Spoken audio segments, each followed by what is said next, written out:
Hey up, welcome to The Chatting. Thanks for joining us and giving us a chance on our very first podcast. Pubcast. Pubcast, yeah, my bad. You might need a couple of episodes to warm to us, but we're a friendly bunch. Well, we've certainly learnt a lot since the first episode, so please bear with us. Yeah, Darth Vader over here has learnt not to breathe. Well, we'd like you to breathe, mate. I can't help it. I just love breathing. Heavily. Well, if you like what you hear, we'd love it if you'd consider tapping the follow button or the subscribe button or whatever button it is that brings us back to us or us back to you every week. You can also find us on social media, Instagram, Facebook, TikTok and X. Falling in on us Twitter. Yeah, okay, Mark. Just search for The Chatting. And on that note, may we present episode numero uno. You going to press play then? Oh yeah, sorry.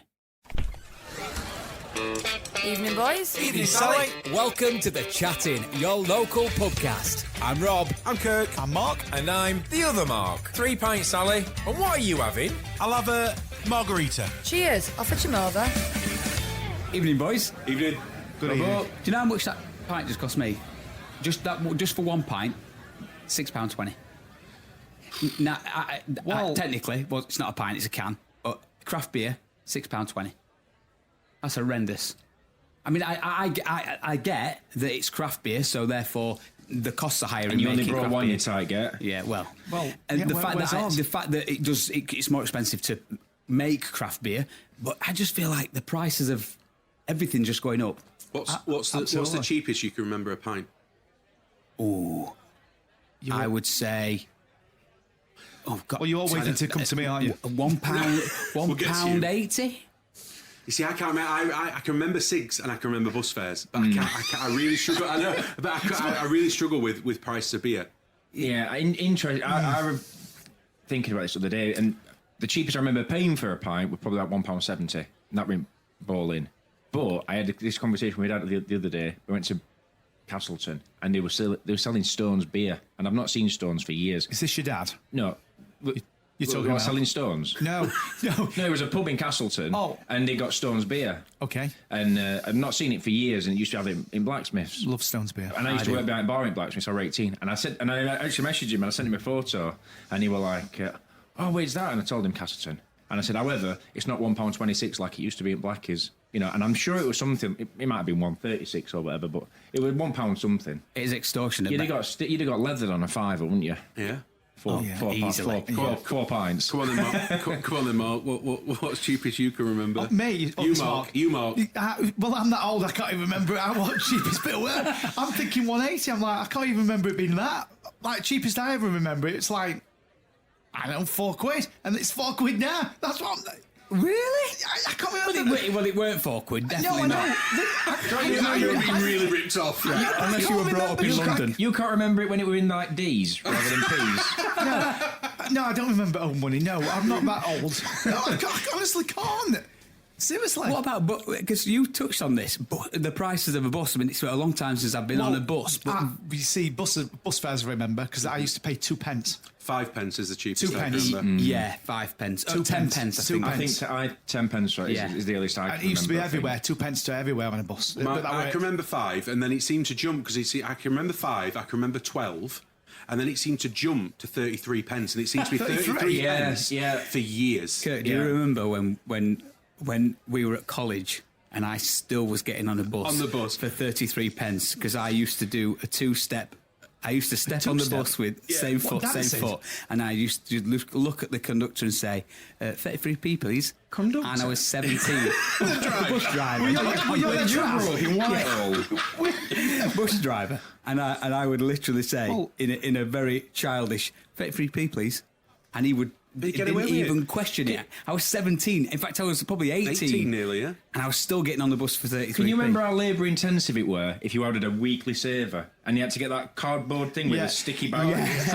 Bring your ticket off, peel it back, like a craft session on bus. It took about 10 minutes to get on bus. Well, you have a weekly saver, you can see everyone on bus going like, oh, for God's sake. Well, we touched on to conductors. I remember being on buses when we used to get us tickets from conductors. See, now you're showing your age. You see, I don't remember that. I remember that clearly. When they were, and it was strange when they moved to is that when they used to walk around with like the big thing on the hip like a till? And Exactly, they were like, and they had separate ones for each ticket was separate. It wasn't they had no printer. your twos, your With ones, your fives, your tens. Yeah, but they literally had a separate little machine for each ticket. That's how I remember it. I mean, And you can only remember £4 a pint. I know. I can't remember Did cheap beer. you live on buses? Seriously, can't remember beer cheap was that beer. cheap when Mark were younger. He can't remember any of his childhood. I just can't remember cheap beer. I can't remember beer. I just can't. Maybe I just didn't drink it. I was busy DJing, but I think the reason why we probably struggle with beer is because we only actually started. Well, some of us might have started Careful on drinking this one, beer Rob. before others did, but you know, I know I was quite late to drinking, but it's not something that we remember. Whereas the price of chocolate bars, obviously, we were all buying chocolate bars at a much younger age, and that really frustrates me when you look at chocolate bars and crisps and stuff like that we had when we were kids, and you think. They just seem astronomical now compared to what they were, and for the a quarter of the size. That's the biggest issue I've got. Things naturally go up in price. Let's face it. You know, they naturally go up in price. But what bothers me more than anything is the fact that things have gone up in price. Fine, that's inflation. But yet, what you get is less. you're talking about shrinkflation, aren't you? Where Yes. it's going. Oh, that's a nice word. Yeah. That's the word of the moment. Shrinkflation. Can you say it? Can you say it It's not twice? easy to say. In your poshish accent. I'll put my glasses on and I'll say it. That's better. Shrinkflation. Oh, yeah, that did work better. Yeah. Because things are literally getting, like you said, things naturally go up in price, but things are reducing in size. And do you think that's because they'd like to put the price up even more, but they know then that it would become not unattainable, but people go, I'm just not paying that price. So what they say is, well, let's shrink the cost of the product to make, therefore make it smaller, whatever else they need to do. And therefore we can just charge the same price, but we're giving them less and it's less cost to make. So we're still making more profit or the same profit. Yep. But we're, well, in a lot of cases, the packaging is staying the same size, so it fools people, but the size of the product is obviously smaller. So like a box of cornflakes, whatever, the box is exactly the same size as it's always been. It's just the contents inside it's less. That's what they're doing. People don't notice because they just go, oh, it's same size as always. But you look on back, it might say, I don't know, 450 grams instead of 500 grams. Yeah. And it's gone up slightly as well. So you're paying more and you're getting less. Is that not the thing now as well, where That's the ploy. you have to just start accepting new norms? Yeah. That's the new norm now. That is what it is. And so if it ever goes back down to a price that you remember, it's oh that's cheap. It's like, well, it wasn't cheap, and it still isn't cheap. But actually, we've just got this new top line that you. And we've accepted it. And it's become acceptable. Because everything's just become so expensive, everyone's just shrugging their shoulders and going, "How expensive is everything?" And just the price of something goes up, and you just shrug your shoulders and get on with it and complain all the same, but carry on paying for it. And that is typically how we're doing it, like car insurance. Every time it comes round each year, and you go, how's it gone up by that much? Well, again, I remember first dealing with insurance and stuff like that your insurance premium every year went down. That was the whole idea.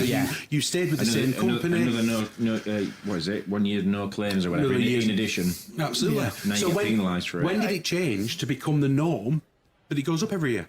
Yeah. It used to be the norm to go down. Now it's the norm to go up. Yeah. And now there's things in place that, in order to keep it the same, they start giving you things to put in your car, like these boxes, so they monitor how you're driving. Oh, the black box. Well, interestingly, my daughter, she just got her renewal through, and because they have that black box recorder thing that they have in them, that like I don't know if it's like a plane thing, but and because she's been driving straight, well, it measures how you corner, how you brake, everything. Yeah. And because she's done so well, she now doesn't need the box, and it's gone down 150 quid. I don't think I actually know how you, Kirk, and Mark, how you actually met, or when you actually met. Wow. So it would be difficult to say when we met because we were so young. Yeah, I think I know when we met, but we didn't necessarily. We were in the same place at the same time as opposed to we met each other. I reckon if that makes sense. I reckon it was probably 30 years ago. I think I probably was about 10. Yeah, probably. Maybe a bit soon. Maybe a bit A bit further back than that. Maybe a bit earlier. Did you not meet at school then? No, it was. No, No, I it was lived- actually his uncle's. I lived away, so I lived over in Scunthorpe, I want to say, Something like that. and but my family lived over here, and the my cousins and stuff like that. And I think you was fundamentally a friend of my cousins first because Absolutely. you lived just up the road from them, didn't you? Yeah. I used to knock around with them. So when I came over to see my cousins, if you like, well, not me, my dad and my mum and dad coming over to see their brother or sister or whatever, Mark was there at the same time. And then when I moved back over here, which I moved back over here when I was about 12, 13. How old are you when you're in the second year of comp? Second year. It's 12. 12. Depends when you were born, doesn't it? But You 12, start, you're 11, year 7's, you're 11, year Yeah, 8. year 8, 12. So I'd have been about 12 years old when I moved back over here. And that's probably when me and Mark became good friends, if you like. So 30 years, 30 years. But like I say, we met through my cousins and my family, and then basically got to a point where we lived on the same estate. And then how old were we when we met? So we pretty much met in drama at school. Yeah, our choices. So Yeah. because we were in different ends of the year, weren't we? Yes, opposite. Opposite ends of the year. So it was when we did our choices. So that's 14. year 9, is it? No, year 9 you have your choices, and then Yeah. year 10. Year 10, so 14. 14. Yeah, 14 Yeah, years 14. And then obviously we did drama together. Then we ended up going to college, and I think that's when we properly became good friends, because at school we only probably shared one class class, together. yeah. And then when we went to college, it was constant, and that's where we became really good friends. And then from there, because I met Mark. Yeah, I met you through Kirk. Yes. This Mark. This Mark, not that Mark. What did you study? Performing arts or something? Yeah. But yeah, BTEC National Diploma in Performing Arts.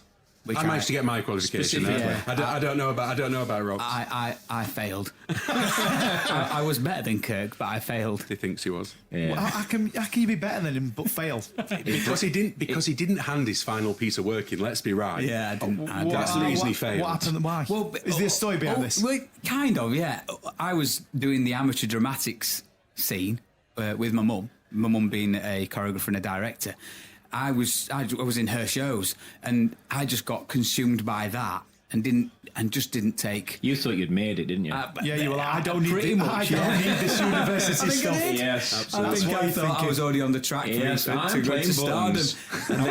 Well, you were buttons, weren't you? Yeah, you were Cinderella. I went. I didn't even get cast. didn't even get cast in it. But that was school. Just to put it, that was school, not college. Yeah. That when I played buttons, I was good. Yeah, you were good. I was good. So I'd love to see that and So I'd how be the did- judge of that. How did you and Me and Kirk? Yeah, how did you two meet? Well, I met Kirk through the hotel. Okay. So this would have been about 17 years ago. Yeah, something and like. you, Kirk, you weren't the GM at the hotel at that point. No, I was the bars manager. You were Right. glass collector, weren't you? And you, Mark, you were the resident DJ. Yes, as I still am. So I've moved. You can see I've done well with my career. I'm still there. So, Kirk's up here, and I'm still doing my Kirk thing. now being a GM Yes. of multiple hotels. AGM. Yeah. He's like Oh, Rotherham's very own Ken Bruce. Don't forget the A in front of his GM. So you two met there. Yes. And then from that, I then, through coming to see Kirk, then met you. Yeah, well, I met you. The first time I met you was at Kirk's birthday party, I think it was, at his house. And you was there. You were playing Call of Duty. Really? Yeah, that's how I Badly met you. then, because You're so. It was the first Rob Call of can't play Duty. Call of Duty. no, I'm terrible. In fact, you was there as well, Mark. I'm sure you that? were. Yeah, because you were playing it as well. He'd have been hammered in a corner. I do vaguely remember meeting you at Kirk. I don't know if it was the first time we met, but it was at Kirk's. Yeah. But he lived on Thorpe Street. And it was a Wii. I think Nintendo Wii. We were on I think Nintendo that's Wii. right. We were playing bowling or something. I think like you that, had bowling, I think. Yeah. No, it was definitely Call of Duty. Was it? Because I'd never seen. The first time I'd seen Call of Duty. And because you were raving about it, going, when you shoot someone, it shows you a replay of who shot you. And I'm like, that's amazing. And then he had to go. So full circle then. Yeah. So I met you through Kirk, Yes. and then you also then met Mark. through Kirk at the same. Roughly the same I'm the time. linchpin. Yeah, definitely. Definitely. And then from then on, obviously, Kirk and Mark, you've He's like remained. a friendship agent, isn't he? Like a dating agent. But for friends. Yeah. No refunds. Well, there's been other friends. No refunds. There's been other friends as well that's been in that mix that's come in and gone out. Yeah. And but obviously we've Been we- relegated. Yeah, we don't He want sent that that. to other Yeah. casting agents. yeah, and that's just the way it goes, isn't it? It does, yeah. But when you think about it, we talk about like times and how times have changed and stuff like that.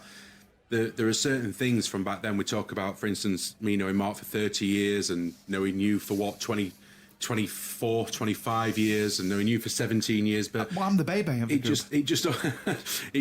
but it feels like, it's weird because it feels like yesterday. As in, I remember, I was only thinking the other day actually with all this relaunch of Big Brother, of the Big Brother thing that we did at your house, Rob. Oh wow.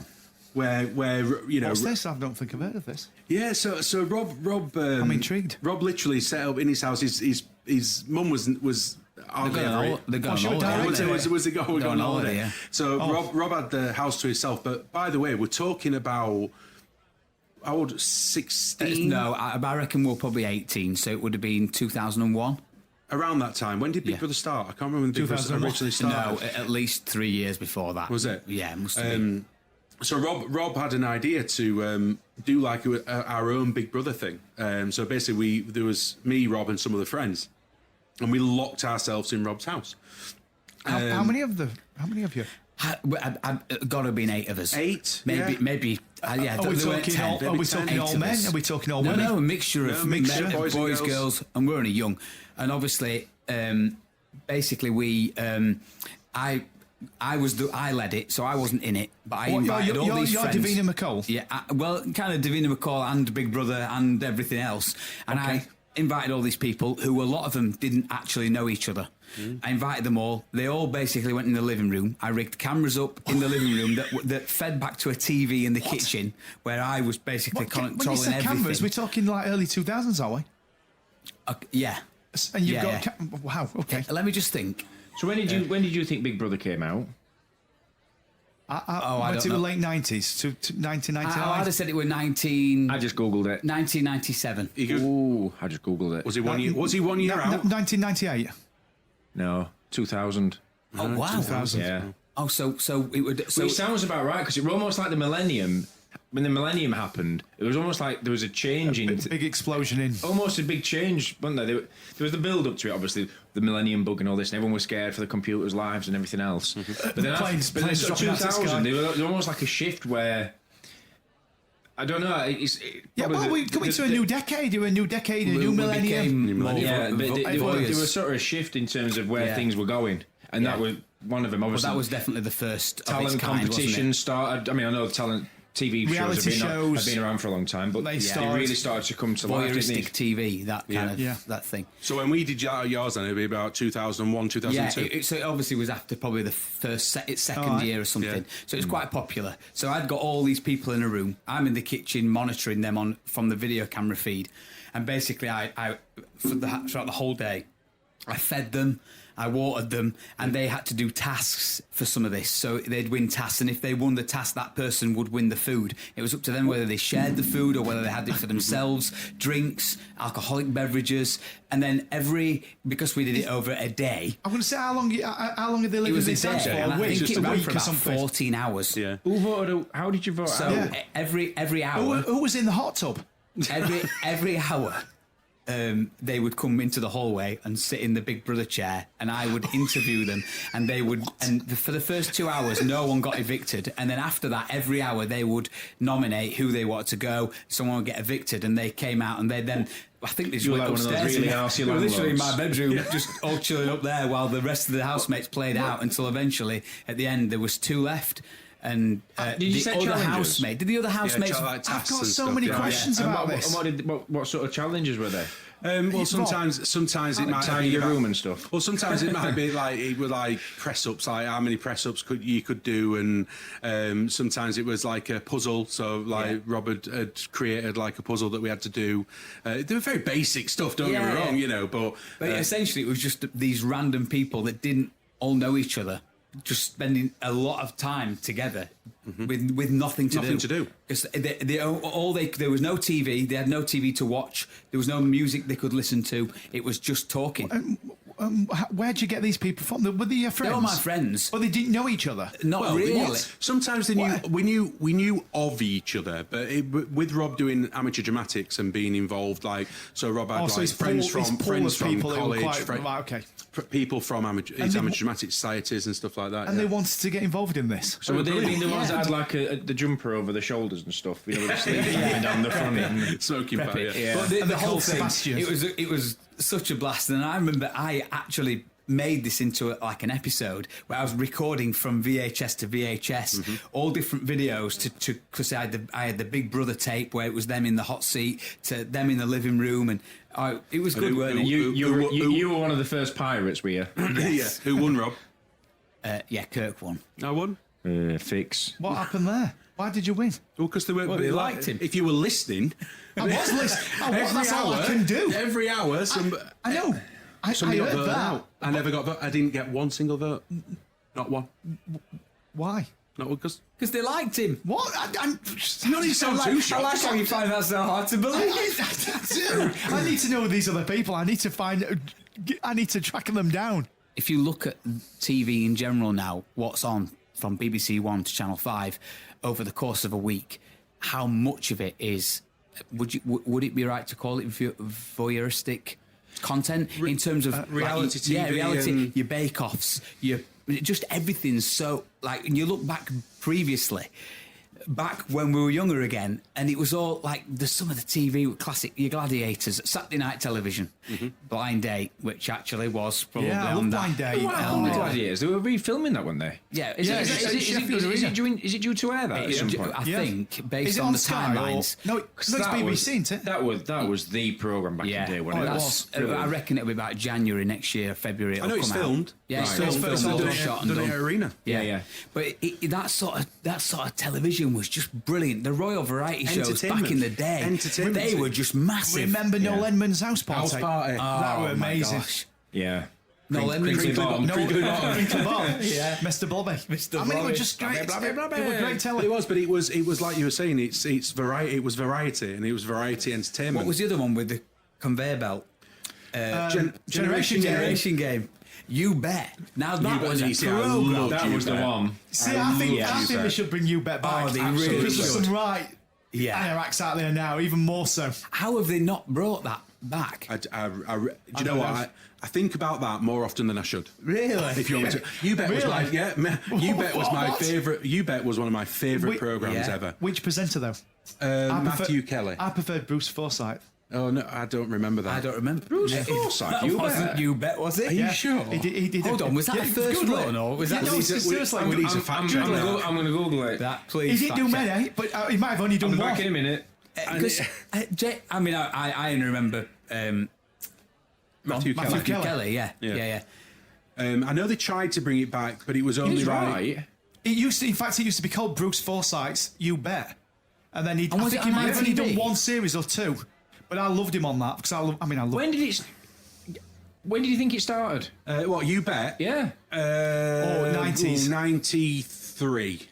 1988. Wow. That's when Bruce Forsyth. That's why you. And you were watching it on the only TV in Rotherham. I was watching it in black and white. On a bus. And our photo. No, how many series? How many series did he do? Did he only did one or two, maybe? He did. Well, he only did one or two. Yeah, then it was Matthew Kelly. But how many did he do? He went from 1988 to 1990, and then Matthew Kelly did from 2 years. 91 to... Get this, though. 91 to 95, Matthew Kelly. Then Darren Day. Darren Day. You know what? I was just about to say. I thought somebody else did it. Pantomimes. No, he didn't want it. Honestly, I'm with Kirk on this. I only remember Matthew Kelly. Matthew Kelly, yeah. I do remember that they did try to bring it back, 2 or 3 years after, but I think they tried to do it with like celebrities, and then. Yeah. You mean celebrities doing? Yeah, doing tasks. Not that- but they weren't skilled enough to be able to be putting bets on what they could actually do. Because they had like celebrities on a little couch, didn't they? That said You bet. that they could do when somebody could like memorise ridiculous things, wasn't it? And they could just reel it back off. And or they could do ridiculous things like throw a frisbee or something and catch it 100 times in a row or something. I think I remember something. Memorising, Was the one where there was a guy who could throw a golf, or who was challenged to throw a golf ball as far as somebody hitting the golf ball, or something like that? Could have been. And then somebody on like a bike We jumping need to up, watch some old episodes, don't we? Come back and report on it. Absolutely, another one. What a theme tune! We should, But then again, put a nothing theme tune beats the over. Gladiators theme tune, does it? No. Stars in Their Eyes. Another one. Ah, yeah. Matthew Kelly. You're obsessed with Matthew Kelly, you two. Yeah. Is that what this is about? They were good. Talking about Matthew Kelly, can you remember when he used to be in the show with Jeremy Beadle, and it was called Game for a Laugh? Can you remember that? No. Was this before Beatles About? Yes. I'm showing my age on that. I'll be quiet. I'll show Beatles About. That's another one. That was the candy bun, wasn't it? When he'd like trick people and they'd have a digger pushing someone's car into River Thames and it wasn't actually their car. Yeah. Game for a Laugh. There were four of them. There were Matthew Kelly, Henry Kelly, not related. Somebody called Sarah. I'm just saying. Glad you clarified that. Somebody called Sarah and Jeremy Beadle, and four of them, they sat on a stool. Google it, Mark. Game for a Laugh. Game for a Laugh. That were 80s. Honestly, great. And that was obviously. I'm going to charge my phone up in a minute. Each person did their own little thing. So Jeremy Beadle did this little pranks, and then Henry Kelly, he did something. Sarah did something. All different segments. Anyway. But that's the thing, you see. Right. Yeah, he's right. When we're Game for a Laugh. What year? 1947. I remember the price of beer were £4 back in 1947. Yeah. 1981. 1980. Yeah, there's no wonder we can't remember it. You were watching on ITV5. But again, we talk about how things have changed and stuff, and like I know we talk about this a lot about we don't feel any older necessarily in us heads the way that we think no. or and stuff, but so we don't consider ourselves to be old. But I remember 4 TV channels. Yeah, well, I would just want to say, I remember your dad coming round to retune VCR for Channel 5. I was about to say the launch of Channel 5. I was in Scotland visiting my grandparents, waiting for the launch of Channel 5. Yeah, and it was like this grand thing, wasn't it? Yeah. Your dad had to come around and he worked from, didn't he? Retuning everyone's VCR. Well, I remember just. How you couldn't do it yourself, I remember. How many channels do you remember? 4. I remember 3. Dear. Yeah. Was that BBC One, BBC Two, ITV? Right. But yeah, the thing is we all are still quite tech savvy. We don't consider ourselves to be older. But when you look back and you think that one of us can remember 3 TV channels, the rest of us can remember 4 TV channels, and we start looking at the types of programs that we're on and the production values of them, or this, that, other. Maybe we are old. It is that thing. When you talk to people, the kids, that are, and you say kids, you talk to a 15-year-old. And they have no idea what a VHS is. In fact, you can probably speak to a 20-year-old and they don't know what a VHS is. Well, my lad, he don't know what some things are. He's got some idea, but some things, I'll show him a picture of some. What's that? No idea. Yeah. My eldest is 14 and she doesn't know what a cassette is or a VHS. And I don't know. That's when it hits home and you go, really? Like the whole age thing really does get me, because I'm in my head, which I'm sure we all do. You're just still 12. I'm and you act 12. Ultimately, I think most people might say 20 or 18. Yeah. I'm young. In my head, I'm really young. You're 12, 15. Something I was thinking of the other day. So obviously, me and Mark go back the longest, not you, the other one. Go back the longest, and I was trying to think, and I can't remember what your first job was. Now then, what was my first job? Now then, Jimmy Savage. Do you know? If you don't know, I definitely don't know. No, I think I remember leaving school and going into one of these boarding houses, training centre things. Like you went from school and you either went to college or whatever, and you did something vocational. And I can't remember because I actually changed halfway through, and I think I started off. I was going to train to be a mechanic. Right. I think it was in that order. And then I ended up switching from that to working as a parts person at a garage. So rather than being a mechanic, just selling parts. And that was for... You remember them 3-wheel cars? Robin Reliant? Yeah. They were, the garage was called... I used to drive Norfolk Garage. It was just down near Millmore. And they did a 3-wheeler... I can't remember any of that. Can't you? No. You can't remember Robin Reliance? Yeah, I can remember Robin Reliance. I can't remember you working... Well, as far back as I know... You used to have to go upstairs, somebody would come in and say, okay, have you got one of these? And they'd come in with this, like, rusty, broken part, and you go upstairs, and it were literally just, like, there were just stuff everywhere. And they were all, like... Like a scrapyard? Yeah, almost, but it were inside. So you, like, go upstairs, and you're literally just rummaging through buckets and boxes and plastic things, just full of parts, trying to find something that matched what somebody had walked. Have you got one of these for the... And you go down and, yeah. Where was this? What? So when down near Millmore... Oh, near Rotherham Ground. Yeah, the old Rotherham Ground. Yeah. Okay. As far as I remembered, I thought you were in army. No. So I wanted to be, Yes. and Was he? I wanted to be, and yeah, I was. He's been in the army. When I first, I signed up and I got into basic training. Then, by the time I got to that point, I wasn't bothered anymore, to be honest. So I came out, but yeah, so I failed to get in initially because they have this height to weight ratio that you got to have, and there's a minimum, and I were quite lanky, I suppose is what you call it. So I was taller and too thin. Too thin. And Too thin to so get in the I army. just ended up getting like jobs just to because I didn't know what I wanted to do other than that. How is that a thing? I want to go in the army. Why? You're too thin. It was a ratio thing. Yeah. So your your height and height. weight thing. Does that still apply and today? it's almost like a Surely not. table. That, I mean, I've never had that problem being too thin. I think you'd be on the other extreme curve. Funnily enough, that makes me think. When I was younger, I wanted to be a fireman, like 6 to 8, 9, 10. Well, what happened? Yeah, even 11. I wanted to be a fireman. You couldn't. You had to be 6'2" to be a fireman. And now all that's gone. I'm going to say that's all gone. You two, you could be a fireman so you now. couldn't even. You were Mark could be restricted an army by guy. things that were out of your control. I mean, ultimately, I'm not sure whether I got in because I think by about that time that I'd been diagnosed, I got asthma. So I think that probably would have prevented me. And eyesight. Well, just to avoid any conflict, because obviously I did fail to get in initially, so I ended up picking up all those little jobs that were just sort of, I don't know what I want to do, so I'm going to do this, that, and the other. And then it weren't until probably 3 years later. And a friend of mine were in the Navy. He came home on leave and he said, I thought you were going to get in the army. And I was like, no, I'm not so much bothered. And I'd started DJing and doing different things. And anyway, so I thought, do you know what? Sod it, I'll go and try again. And I applied and I was successful. So I went in, did so much of the basic training. And I was just like, between the first time of trying to get in and wanting to do it to the half-hearted attempt and then being successful at getting in, I weren't bothered. So I ended up coming out before. I think it might have been different if you'd have got in first time round. Absolutely, it would have. Yeah, absolutely. Yeah. I think by the time you went back the second time, I think you'd almost passed it. So what were your first job then, Mark? Mark. Me, my first. Well, I'll tell you what I was making and see if you know them. I was making shave hooks. What? Exactly. Wow. Do you know what they are? No, I don't. Or Just say it again because I didn't even. What? shave hooks. Shave Hooks. You've got to be careful how you say that, haven't you? Exactly. Well, I used to make them, so I could say. He used to make them, and then he don't need his glasses on.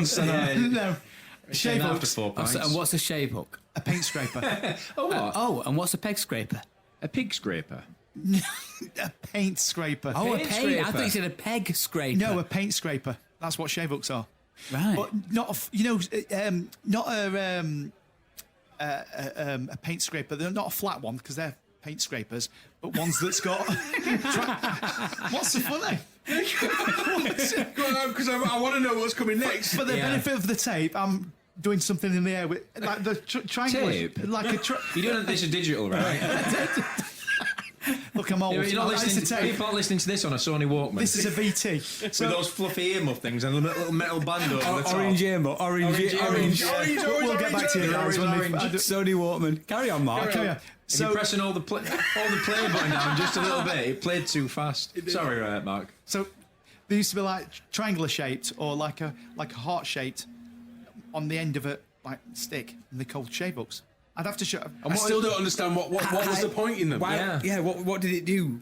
to scrape paint off. Heart shaped, like heart shape, like a almost like a spade shape. You know, on a pack of cards. It used to be like that, but not flat. But like, imagine a pole like that, and it used to be stuck on. So why would you put? Why would somebody were having you on for your first job? Someone's like, we've got this idiot. Yeah. What can we have him doing?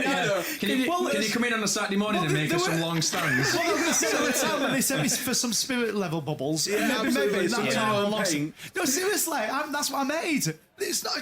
I still don't understand what it is you made. I'd have to show you. And a why picture. would you scrape paint in a heart shape? I mean, in a spade shape.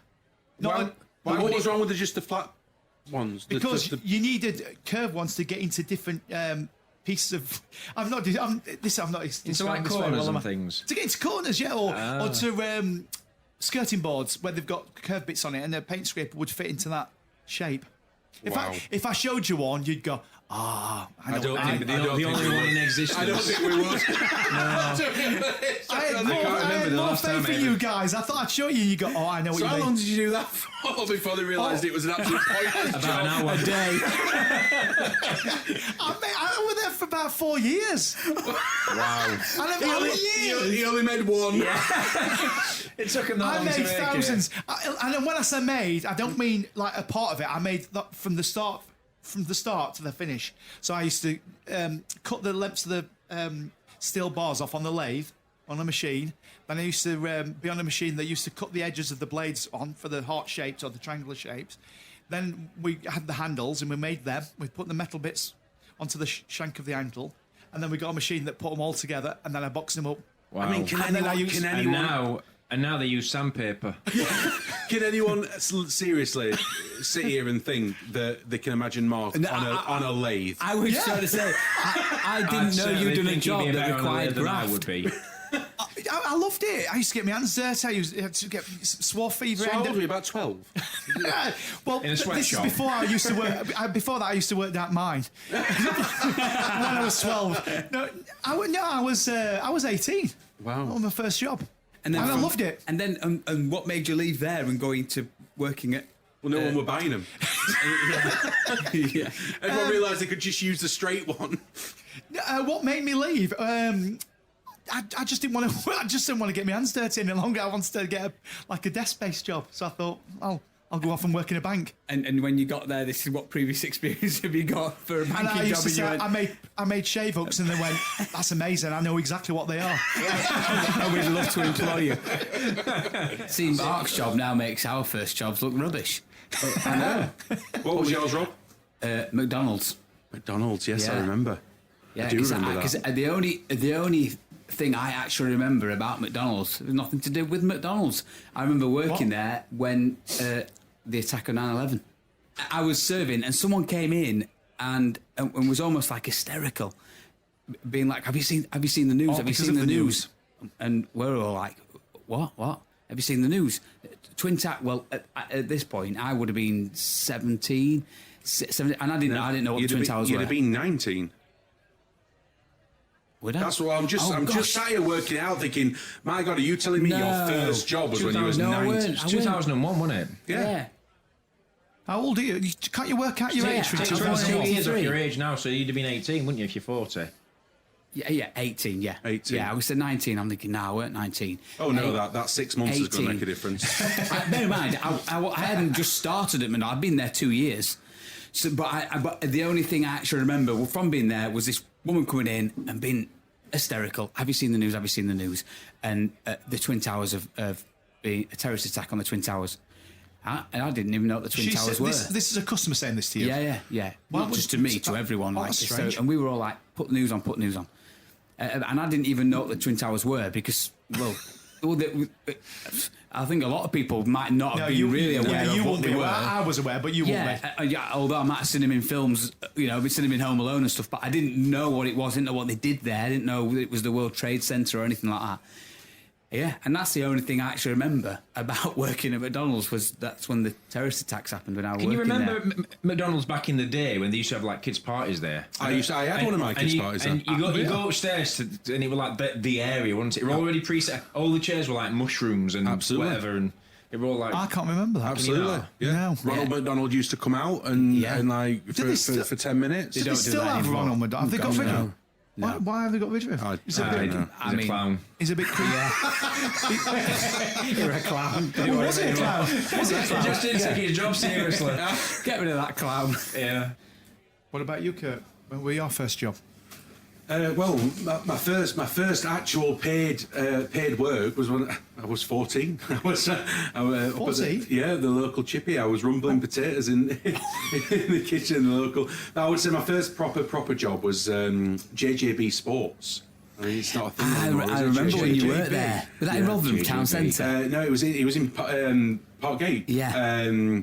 And if you remember, I don't remember, they had the courts in the middle of it. They had like a basketball court and a football court. Yeah. Where's this? Well, it's where DFS is now. Couldn't you go in there and not? You could like practice your golf swings and stuff in there.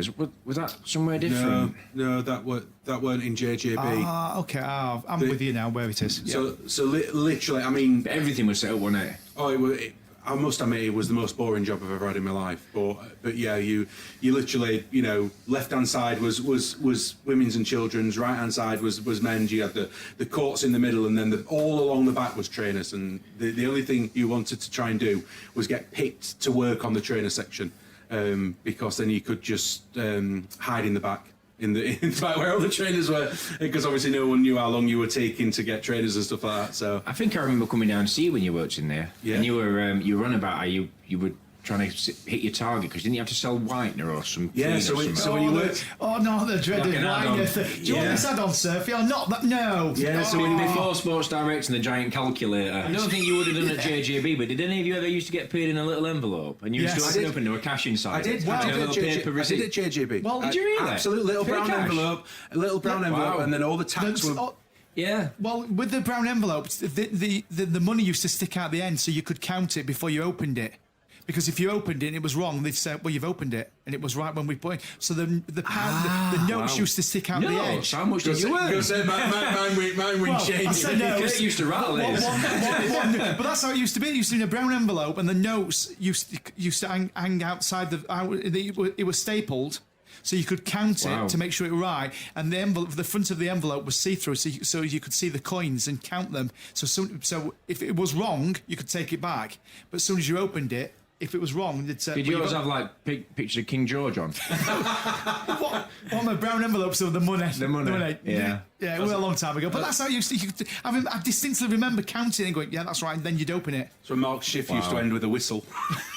Yeah. Somebody pull on a chain and That's just come to me. I'm sure I remember when you were working at JJB, you used to talk about, because they had the court, like you saying, it had the courts in the middle, didn't it? And you were obviously playing basketball. Yeah. That was your thing, playing with balls. Yeah, absolutely. And then you ended up working at Pulse and Cocktails. Well, that's a different story. It's all balls. I'm assuming you stopped playing with balls at that point. That's a story for a different time, that one, Rob. Yeah, that was a very interesting job. But yeah, I remember JJ. I remember because obviously I was. I don't think I could think of anybody else else I know that could work somewhere like that. In JJB? No, the other place. You mean Kirk? Kirk's the only person I've ever met, I think. That Well, he's I the know. most sportiest out of us. Look, if you look at him, No, you no, can no, tell he's no. sporty. The one after that, the rude shop. He can't even bring Pulse himself. and Cocktails. Pulse and Cocktails. Yeah. Well, what is Pulse and Cocktails, Mark? Yeah, you It's a tell rude us. shop. It's a rude shop, is it? Is it a naughty shop? It's a naughty shop. Yeah, could you imagine? I'd love to work there. Would you? Yeah, why not? I mean, it's not as glamorous as you think. I've got to be honest. I mean, Is it not? No, I mean, very surreal. I mean, it's very surreal. I mean, Talk to us about your customers. What sort of customers you getting in? Oh well, I can't. It was strange. It was strange because you'd have a different level of customer. You'd have like obviously some younger people, that may be a bit embarrassed or whatever. But then you got some older people. You'd be surprised. You mean old men? Old men. I mean, this is going back in the days when people used to hire and buy DVDs. Yeah. And as Mark would say, Rudy DVDs. Not me. Not you, Mark. Not me. You, Mark. The other Mark. The other Mark. but yes, it was a very interesting job. But a lot of people do ask me about it, and they go, "Oh, that must have been amazing," or "Oh, that must have been weird," or "Oh, don't talk to me about it." Absolutely. Why are you all looking at me? But it was at the end of the day. Once you got past the surrealness, is that a word? Surrealness. Well, it is now. You've made it up. Of it all, fundamentally, it was stacking shelves. That's exactly what it was. It was Stacking shelves of sex toys, yeah, like sex toys, Yeah, and DVDs. And DVDs and magazines and dolls and magazines and But, I mean, in all fairness, I only worked there for about 12 weeks. Oh, really? You couldn't last more than 12 weeks. No, 12 weeks. Did it get to you? Did you have to go, this is not for me? No, listen, I enjoyed it. I did enjoy it. You know, there was nothing wrong with the job. It just wasn't a career. It was a bit of a filler until I got a... And ultimately, like you said, you're just stacking objects. Whether it's clothes, whether it's... Absolutely. And then you look up and you're watching porn. Yeah. and you left this job. I left the job. Yes, I left it. Yeah. What? Yeah. Well, we'll do that. 12 weeks you've lasted watching porn. You've got no. I've had enough of this. Yeah, I went to work in hotels then, and that's when I started my hotel. Fast forward 3 weeks later, Mark will be working in pubs and cocktails. Yeah. Yeah. Who do I say about this job? Where's the application form? Time at the bar, please. And on that note, Yeah. It's been a pleasure. Next week then, boys. Yeah. Sounds good. Yeah. Yeah. Great. Right. I do remember my first job. Oh, Okay. I do. It's just late, come back. but Yeah, okay. I know. It's just come back to me. I worked at Rotherham United. Oh, You I were a club player? No, I wasn't a player. No, I used to sell programs, and then sometimes I used to sell ice creams on the inside. That was awful, by the way. But on the inside. yeah, I used to walk around the ground while the match was on. Really? That was horrendous. I like the fact you that used to get heckled all game. I like the fact that you had to confirm What, that you you were were a selling player. Yeah, no, but the program selling were brilliant because you were outside. Everybody wanted a program, so you weren't even selling them. You were just all 10 people that were there. You were just taking money and just giving them a program, and then you got paid. I think it was £7 or whatever, and then you got a free ticket to watch the game. Well, I'm really glad you remembered that. Yeah, me too. Right then, boys. See you next week. Bye-bye. Do you have a dilemma? Maybe a burning question you're longing to be answered? Who are you going to call? Well, no one, but just drop us a voice note or a message over email at innthechat@gmail.com. That's 2 N's, not 1 N, because 1 N would... It doesn't matter. innthechat@gmail.com. We look forward to hearing from you.